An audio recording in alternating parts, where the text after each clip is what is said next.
டெக்ஸ்டுவல்ஸ் அனைவருக்கும் இனிய வணக்கம். இன்னைக்கு நம்ம என்ன பார்க்க போறோம் அப்படின்னு பார்த்தீங்கன்னா, ஐஎன்எம்மினுடைய அடுத்த பார்ட் வீடியோ தான் இன்னைக்கு பார்க்க போறோம். ஸோ இந்திய சுதந்திர போராட்டத்தில் பயங்கரவாதிகள். நம்ம ஏற்கனவே மிதவாதிகள் பத்தி பார்த்திருந்தோம் இல்லையா? ஸோ மிதவாதிகள் நம்மளுடைய லாஸ்ட் கிளாஸ்ல பார்த்திருந்தோம். அதுல வந்து பாத்தீங்கன்னா, மிதவாதிகளுடைய அணுகுமுறை வந்து இந்த கோரிக்கை வைக்கிறது, பெட்டிஷன் போடுறது இந்த மாதிரியான அளவுகள்ல தான் இருந்தது. அப்ப வந்து சூரத் காங்கிரஸ் செஷன்ல அவங்க பிரிஞ்சுட்டாங்க. ஸோ வந்து பாத்தீங்கன்னா, அதனுடைய தொடர்ச்சியாக தான் இன்னைக்கு நம்ம பார்க்க இருக்கக்கூடிய பயங்கரவாதிகள். பிரிட்டிஷாரினுடைய நிர்வாகம், கொள்கைகள் மற்றும் அடக்குமுறைகளால கோபமடைந்த இந்திய இளைஞர்கள் பயங்கரவாதத்தால தான் பூரண விடுதலை பெற முடியும் அப்படின்னு சொல்லி நம்பினாங்க.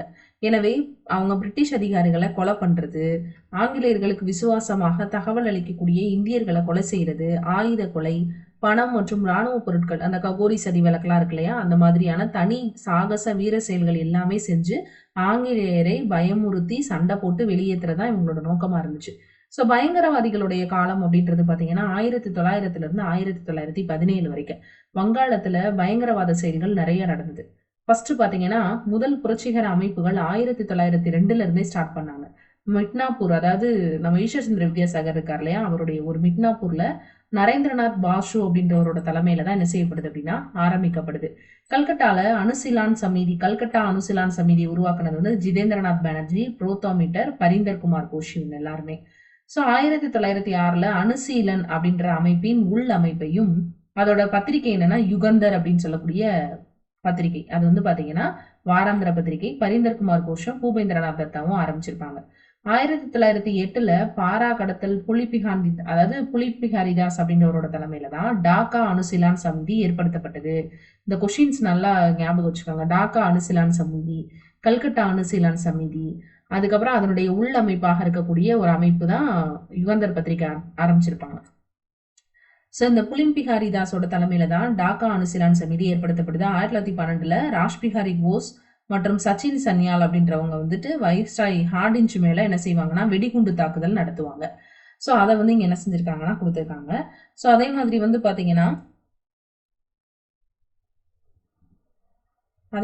பாத்தீங்கன்னா அந்த புரட்சிகர பத்திரிகைகள் எங்கெங்கெல்லாம் நடத்தப்பட்டது. யுகந்தர் நம்ம பார்த்தோம், புலிம்பிகாரி தாஸ் அப்படின்னு சொல்லிட்டு. இந்த சந்தியாவும் யுகந்தரும் பெங்கால் பத்திரிகைகள், கல் அப்படிங்கிற ஒரு மகாராஷ்டிரா பத்திரிகையும் இதுல அடங்கும். ஸோ அப்படி வந்து பயங்கரவாத செயல்கள் வந்து பாத்தீங்கன்னா ராம்போசி அப்படின்னு சொல்லக்கூடிய விவசாய படையை சேர்ந்த வாசுதேவ் பல்வந்த் பட்கே அப்படின்றவர் 1879 பிரிட்டிஷ்க்கு எதிராக ஆயுதம் ஏந்தி ஏற்படுத்துவாரு. அதே மாதிரி சவார்கர் சகோதரர்கள் இருக்காங்களா, விடி சவார்கர் சகோதரர்கள், அவங்கள வந்து பாத்தீங்கன்னா வரலாற்றோட பக்கங்கள்ல ரொம்ப முக்கியமாக இருந்திருப்பாங்க. ஸோ அப்படி சொல்லக்கூடிய அந்த சவார்கர் சகோதரர்கள் 2 பேரும் சேர்ந்து என்ன பண்ணுவாங்க அப்படின்னு பாத்தீங்கன்னா மேலாக்கள் நடத்துவாங்க. இப்போ வந்து பொது இடங்கள்ல அனுமதி இல்லாம கூட முடியாது, இந்த மாதிரியான நிறைய ரெஸ்ட்ரிக்ஷன்ஸ் வந்து இருக்கும். ஸோ அப்ப வந்து பாத்தீங்கன்னா இந்த மாதிரியான மேலாக்கள், கும்பமேளா அந்த மாதிரி அதன் மூலமாக மக்களை சந்திக்கக்கூடிய ஒரு வாய்ப்புகளை வந்து ஏற்படுத்துவாங்க. அது வந்து பாத்தீங்கன்னா 2 பேர் இருப்பாங்க சவார்கர் சகோதரர்களை வந்து. ஒன்னு கணேஷ் தாமோதர் சவார்கர், இன்னொன்னு விநாயக் தாமோதர் சவார்கர். விடி சவார்கர் ஒருத்தர், அதாவது விநாயக் தாமோதர், இன்னொன்னு கணேஷ் தாமோதர் சவார்கர் அப்படின்னு சொல்றவங்க. ஸோ இவங்கெல்லாம் மகாராஷ்டிராவை சேர்ந்த ஒரு புரட்சியாளர்கள். அப்புறம் வந்துட்டு பாத்தீங்கன்னா அந்த கணேஷ் தாமோதர் சவார்கர் இருக்கார் இல்லையா, இவர் வந்து பாத்தீங்கன்னா அபினவ பாரத் அமைப்பு அப்படின்ற ஒரு அமைப்பை தொடங்குறதுல ரொம்ப தீவிரமாக இருந்தாரு. இவர் வந்து இந்துத்துவ சித்தாந்தத்தினுடைய முக்கியமான உருவமாக பண்ணாரு. இவர் அந்தமான் சிறையில் அடைச்சிருப்பாங்க. ஸோ வந்து இந்த மாதிரி சவார்கர் சகோதரர்களுடைய முக்கியத்துவம் அப்படிங்கிறது வந்து இருக்கு. இதுல வந்து இந்த விநாயகர் சவார்கர் இருக்கார் இல்லையா, விடி சவார்கர், அவருக்கு பேர் என்ன பேர்னா வீர சவார்கர் அப்படின்னு இவருக்கு பேரு. ஆங்கிலேயரால 50 ஆண்டுகள் சிறை தண்டனை பெற்றிருந்தாலும் மன்னிப்பு கடிதம் எழுதினதுக்கு அப்புறமா 12 ஆண்டுகளுக்கு அப்புறமா 1924 இவர் விடுவிக்கப்பட்டாரு அப்படின்னு சொல்லுவாங்க. ஸோ அந்த அளவுக்கு இவருடைய முக்கியத்துவம் அப்படிங்கிறது இருக்குது. இவர் வந்து பாத்தீங்கன்னா இந்தியால சுதந்திரத்துக்காக அபினவ் பாரத சங்கம் அப்படின்ற ஒரு அமைப்பையும், லண்டன்ல சுதந்திர இந்திய சங்கம் அப்படின்ற அமைப்பையும், இந்திய விடுதலை இயக்கம் அப்படின்னு சொல்லி இந்திய விடுதலை இயக்கம் 1857 அப்படின்ற ஒரு புக்கை எழுதினவர், இந்து மகாசபையை உருவாக்குனவர். அபினவ் பாரத சங்கம் இவருடைய ரொம்ப முக்கியமான ஒரு சங்கம், அதை நல்லா ஞாபகம் வச்சுக்கணும். சரி, இப்ப வந்து 1897 சவார்கர் சகோதரர்கள் ஒருத்தரான தாமோதர், சரிங்களா, தாமோதர் அப்புறம் பாலகிருஷ்ணா, இவங்க எல்லாருமே பூனால பிளேக் ஆணையர் மற்றும் லெப்டினன்ட் ராயர்ட் 2 பேரையுமே என்ன பண்றாங்கன்னா திட்டமிட்டு கொலை பண்றாங்க. சரிங்களா. ஸோ இந்த பயங்கரவாத செயல்கள் எல்லாம் இவங்க என்ன பண்றாங்க அப்படின்னா ஈடுபடுறாங்க. அதாவது வந்து பாத்தீங்கன்னா 1909 இருக்கு இல்லையா, அந்த டைம்ல சவார்கருடைய சீடரான மதன்லால் திங்காராவை வந்து ஹர்ஷன் வில்லி என்ன பண்ணுவாரு அப்படின்னா சுட்டு கொள்ளுவாரு. சரிங்களா. ஸோ இது இது வந்து நிறைய விஷயங்கள் வந்து நடக்கும் அதுக்கடையில. 1909 பிகாஜி காமா வந்து நெதர்லாந்துல நிறைய அட்டைகளோட வந்து பதிப்பிச்ச புத்தகம் வந்து வெளிவரும். 1857 இந்திய சுதந்திர போராட்டம் அப்படின்னு இவருடைய புக்கை நிறைய பப்ளிஷனுக்கு பிரச்சனை நடக்கும். அது ரிலேட்டடான நடந்தது தான் இது எல்லாமே. ஸோ அப்போ வந்து பாத்தீங்கன்னா இந்த பஞ்சாப்ல பயங்கரவாத செயல்கள்லாம் நிறைய நடக்க ஆரம்பிக்கும். பஞ்சாப்ல வந்து பாத்தீங்கன்னா லாலா லஜபதி ராய், அஜித் சிங் இவங்க 2 பேரும் சேர்ந்து அஞ்சுமன் ஐ மோகிஸ்பான் ஐ வட்டான் அப்படின்னு சொல்லக்கூடிய ஒரு இயக்கத்தை ஸ்டார்ட் பண்ணியிருப்பாங்க. பாரத மாதான்ற இதழையும் ஆரம்பிச்சிருப்பாங்க. ஸோ ரொம்ப முக்கியமான ஒரு அமைப்பு. அந்த இதழும் ரொம்ப முக்கியமானது. அடுத்து பாத்தீங்கன்னா வெளிநாடுகள்ல இந்திய பயங்கரவாத செயல்கள் 1905 ஷியாம்ஜி கிருஷ்ணவர்மா அப்படின்றவர் லண்டன்ல இந்திய தன்னாட்சி சமூகம் அப்படின்ற ஒரு அமைப்பை ஏற்படுத்துவாரு. இந்திய இல்லம் அப்படின்ற அமைப்பை ஏற்படுத்துவாரு. திராவிடர் இல்லம் அப்படின்றது 1916, அது வேற. திருவல்லிக்கேணியில் ஏற்படுத்தப்படும். இது இந்தியா இல்லம் அப்படின்ற ஒரு அமைப்பு. சோசியாலஜிஸ்ட் அப்படின்ற பத்திரிகையை ஆரம்பிப்பாரு. பாரிஸ் மற்றும் ஜெனிவால மேடம் பிகாஜி காமா அப்படின்றவங்க புரட்சிகரமான செயலாற்றுவாங்க. என்ன செயலாற்றுறாங்க அப்படின்னா, நம்ம இப்ப பார்த்தோம் இல்லையா, வி சவார்கர் வந்து இந்திய சுதந்திர போராட்டம் 1857 அப்படின்னு ஒரு புக் எழுதுவாரு. அது வெளிவரதுக்கு முன்னாடி நிறைய போராட்டங்களுக்கு மத்தியில தடை செய்யப்பட்டோம். ஆனா 1909 மேடம் பிகாஜி காமா என்ன பண்ணுவாங்கன்னா, நெதர்லாந்துல அச்சிட்டு வேற வேற அட்டைய முன்னாடி வச்சு இந்தியாவுக்கு கடத்திடுவாங்க. 2000 புக்கு அதிகமான ரேட்ல விற்பனை ஆயிருக்கும். சோ வந்து இந்த புத்தகம் பின்னாடி பகத்சிங்கால வெளியிடப்பட்டது அப்படின்றது ஒரு குறிப்பிடத்தகுந்த ஒரு விஷயம். இந்த பிகாஜி காமா வந்து பாத்தீங்கன்னா வந்தே மாதரம்ன்ற இதெல்லாம் நடத்திருப்பாங்க. அப்புறம் பெர்லின் அப்படின்ற இடத்துல வீரேந்திரநாத் அப்படின்றவர் புரட்சிகர செயல்பாடுகள்ல ஈடுபட்டுட்டு வருவாரு. முதல் உலக போரின் போது பயங்கரவாத செயல்கள்லாம் நடக்கும். என்னென்ன நடக்கும் அப்படின்னா, 1913 ராம்தாஸ் புரி, ஜி.டி. குமார், தாரக்நாத் தாஸ், சோஹன் சிங் பக்னா, லாலா ஹர்தயால் இவங்க எல்லாரும் சேர்ந்து சான் பிரான்சிஸ்கோல காதர் கட்சின்னு ஒண்ணு ஸ்டார்ட் பண்ணுவாங்க. காதர் பத்திரிகையை ஸ்டார்ட் பண்ணுவாங்க. இது ரொம்ப முக்கியமானது.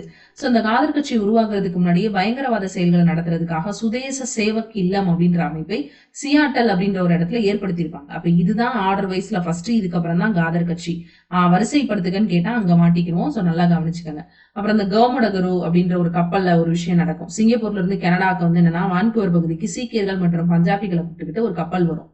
அதுல வந்து பிரிட்டிஷாரோட தூண்டுதலால கனடாவோட அரசாங்கம் கப்பலை திருப்பி அனுப்புறதுக்கு 1914 கல்கட்டாவோட கரையை தொட்டிருக்கும். பஞ்சாப் செல்லக்கூடிய ரயில்ல வந்து கப்பல்ல இருந்து இறங்க மறுத்து பஞ்சாப் ஒரு ட்ரெயின்ல போக விரும்பாம போராட்டம் பண்ணுவாங்க. காவலர்களுக்கும் மக்களுக்கும் இடையில ஏற்பட்ட சண்டையில 22 பேர் வந்து இறந்திருப்பாங்க. இது கோமதகரு நிகழ்வு. இதே மாதிரி 22 சௌரி சௌரால நடக்கும் அந்த டெத்து. அதை ஞாபகம் வச்சுக்கோங்க. 1915 இந்திய விடுதலைக்கான பெர்லின் கமிட்டி அப்படின்ற ஒரு கமிட்டி யாரால ஏற்படுத்தப்படுதுன்னா, வீரேந்திரநாத் சட்டோபதி, பூபேந்திரநாத் தத்தா, லாலா ஹர்தயால், லாலா ஹன்ஸ்ராஜ் இவங்க எல்லாருமே வந்து பாத்தீங்கன்னா அந்த காதர் கட்சியில ரொம்ப முக்கியமான ஒரு பார்ட்டிஷன். சோ அதை நம்ம ஞாபகம் வச்சுக்கணும். அடுத்து பயங்கரவாதிகளுடைய காலம். இது வந்து பாத்தீங்கன்னா ஒன்றுவிட்ட மாகாணம் அந்த பீகார் பகுதிகள் நடந்தது. 1924 ஹிந்துஸ்தான் குடியரசு கூட்டமைப்பு அப்படிங்கறத யாரெல்லாம் ஸ்டார்ட் பண்ணாங்கன்னு பாருங்க. கான்பூர்ல ராம் பிரசாத் பிஸ்மில், ஜோகேஷ் சந்திர சாட்டர்ஜி, சச்சின் சன்யால் இவங்க எல்லாரும் ஏற்படுத்துவாங்க. இது 1928 தான் பகத்சிங்லாம் ஜாயின் பண்ணி இந்துஸ்தான் சோசியலிச குடியரசு கூட்டமைப்புன்னு சொல்லி மாற்றப்படும். சரிங்களா. சோ அது ரொம்ப முக்கியமானது. ககோரி கொள்ளை வழக்கு 1925. ககோரி ரயில் வழக்கு வந்து பாத்தீங்கன்னா ரொம்ப முக்கியமான ஒரு பார்ட்டாக பார்க்கப்படுது. ககோரி ரயில் கொள்ளை வழக்கு அப்படின்னு சொல்லுவாங்க. சோ அந்த ககோரி ரயில் கொள்ளை வழக்கு அப்படின்றது எந்த வருஷம் நடந்துச்சு அப்படின்னு சொல்லி கொஸ்டின் கேட்கலாம். 1925. சோ அதையும் நல்லா பாத்துக்கோங்க. 1925. இது வந்து பாத்தீங்கன்னா உத்தரப்பிரதேசத்துக்கு பக்கத்துல இருக்கக்கூடிய லக்னோல நடந்தது. இதை யார் செஞ்சிருப்பாங்கன்னா ஹிந்துஸ்தான் குடியரசு சங்கம் செஞ்சிருப்பாங்க. ராம் பிரசாத் பிஸ்மில், அஸ்வகுல்லா கான், ராஜேந்திரநாத், ரோஹன் சிங் இவங்க எல்லாருமே செஞ்சிருப்பாங்க. சோ இதுல வந்து பாத்தீங்கன்னா ஈடுபட்டவங்களுக்கு தூக்கு அப்படிங்கிற தண்டனையும் என்ன செய்யப்பட்டிருக்கும் அப்படின்னா கொடுக்கப்பட்டிருக்கும். சோ வந்து இந்த ககோரி வழக்கோட விசாரணை வந்து 1926 தான் என்ன செய்யும் அப்படின்னா வரும். சரிங்களா. சோ இந்த வழக்கு விசாரணையில வந்து பாத்தீங்கன்னா அந்த ஈடுபட்டவங்க எல்லாத்துக்குமே ஃபைன் போட்டுருவாங்க. நிறைய பேர் வந்து இப்ப வந்து பாத்தீங்கன்னா இந்த ககோரி வழக்குல வந்து ஆயிரங்களுக்காக அந்த கருவூலத்தை கொள்ளையடிக்கக்கூடிய முடிவு அந்த மாதிரி எல்லாம் நிறைய எடுத்து பண்ணிருப்பாங்க. சோ வந்து இந்த இதுல ஈடுபட்ட ராம் பிரசாத் பிஸ்மில், அசபகுல்லா கான் இவங்க எல்லாருமே அரெஸ்ட் பண்ணிடுவாங்க. சோ இதுல வந்து பாத்தீங்கன்னா புரட்சியாளர்களுக்காக வாதாடின வழக்கறிஞர்கள் யாருன்னா கோவிந்த வல்லப் பந்த், கோவிந்த்நாத் ஸ்ரீவத்சா, அப்புறம் வந்து பி.கே. சௌத்ரி, மோகன்லால் சக்னஜோ, அசித் பிரசாத் ஜெயினி இவங்க எல்லாருமே. இதுல ராம் பிரசாத் பிஸ்மில் தனது தரப்பை தானே வாதிட்டதுக்காக புகழ் பெற்ற ஒரு நபராக அறியப்படுறாரு. சோ வந்து பாத்தீங்கன்னா 40க்கும் மேற்பட்ட போர் வீரர்கள் இந்தியால இருந்து கைது செய்யப்படுவாங்க இந்த மாதிரி விஷயங்களுக்காக. சோ வந்து பாத்தீங்கன்னா இதோட இறுதி தீர்ப்பு வந்து பாத்தீங்கன்னா 1927 வந்து கொடுப்பாங்க. போதிய ஆதாரங்கள் இல்லாததுனால 15 பேர் விடுதலை ஆயிடுவாங்க. மரண தண்டனை யார் யார் கொடுத்திருப்பாங்கன்னா, ராம் பிரசாத் பிஸ்மில், அசபகுல்லா கான், தாக்கூர் ரோஷன் சிங், ரஜினி ஹிலாரி அப்படின்னு சொல்லக்கூடிய ஒரு 4 பேருக்கு கொடுத்திருப்பாங்க. அதே மாதிரி இது நாடு கடத்தப்படுவாங்கல்ல, அதுல வந்து சுஷேந்திர பக்ஷியும் சுசேந்திரநாத் சன்னியாலும் வந்து இது பண்ணுவாங்க. ஸோ இந்த மாதிரியான நிறைய தண்டனைகள் இதுல வந்து கிடைக்கும். சரிங்களா? ஸோ அதுக்கப்புறம் வந்து பாத்தீங்கன்னா ரோஷன் சிங் இவங்க எல்லாராலையும் இது நடத்தப்பட்டது. இதுல வந்து பாத்தீங்கன்னா ஹிந்துஸ்தான் ரிபப்ளிக் சோசியலிஸ்ட் அமைப்புல குறிப்பிடத்தகுந்தவங்க பகத்சிங், ராஜகுரு சுக்தேவ், ஓக்ரா இவங்க எல்லாருமே. அப்புறம் வந்து பாத்தீங்கன்னா இது வந்து சில இடங்கள்ல வேற மாதிரி நடக்கும். எப்படின்னா லாகூர்ல 1928 இது லாகூர் சதி வழக்கு. அதாவது வந்து லாலா லஜபதி ராய் வந்து நவம்பர் 17 கொன்றுவாங்க. எதுக்கு அப்படின்னா சைமனை திரும்பி போ அப்படின்றதுக்காக போராடினதுக்காக என்ன பண்ணுவாங்க அப்படின்னா லாலா லஜபதி ராய் வந்து தடியடி நடத்தினதுல வந்து அவர் இறந்து போயிடுவார். ஸோ அப்போ வந்து பாத்தீங்கன்னா அதுக்கு காரணமான சைமன் கமிஷன் தான் அதுக்கு காரணம் அப்படின்னு சொல்லி இவர் 1928 அந்த டைமிங்ல வந்து பாத்தீங்கன்னா இறந்துருவாரு. சரிங்களா? சோ அப்ப என்ன நடந்திருக்கும் அப்படின்னா அக்டோபர் 30, 1928 அன்னைக்கு லாகூர்ல சைமன் கமிஷனுக்கு எதிராக போராட்டம் நடத்தினது எப்போ அக்டோபர் 30, 1928 போராட்டம் நடக்கும். அமைதியான முறையில வந்து நடந்த போராட்டத்துக்கு லாலா லஜபதி ராய் தலைமை தாங்குறாரு. பிரிட்டிஷ் காவல் அதிகாரி ஜேம்ஸ் கட் அவரோட உத்தரவின் பேர்ல தான் தடியடி நடத்தப்படும். லாலா காயமடைஞ்சிருவாரு. சோ அந்த ஸ்காட்ஸை கொல்றதுக்காக என்ன பண்ணுவாங்க அப்படின்னா பகத்சிங் டீம் வந்து செட் பண்ணுவாங்க. சோ அப்ப வந்து பாத்தீங்கன்னா அந்த இந்த சைமன் குழுவுக்கு எதிரான போராட்டத்தை அந்த ஸ்காட் வந்து ஆர்டர் கொடுப்பாரு அந்த போலீஸ் அதிகாரி வந்து சாண்டஸ். ஸோ சாண்டஸ் கொலை வழக்குல அவரை கொல்லணும் அப்படின்றதுக்காக தான் என்ன செய்யும் அப்படின்னா இந்த பழிவாங்கல் அப்படின்றது வந்து நடக்கும். யாரு பகத்சிங்கும் அவரோட தோழர்களும் நடத்தக்கூடிய ஒரு தாக்குதலாக இருக்கும். எப்ப அப்படின்னா 1900 அந்த 30கள் சமயங்கள்ல இந்த போராட்டம் வந்து ரொம்ப தீவிரமா இது பண்ண ஆரம்பிக்கும்.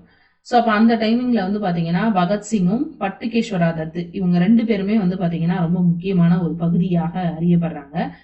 ஸோ வந்து 29 தான் இவங்க என்ன பண்றாங்கன்னா ஆக்சுவலி சாண்டஸை சுட்டு கொண்டது 28. யாரு பகத்சிங், ஆசாத், ராஜ்குரு சுக்தேவ் இவங்க எல்லாருமே.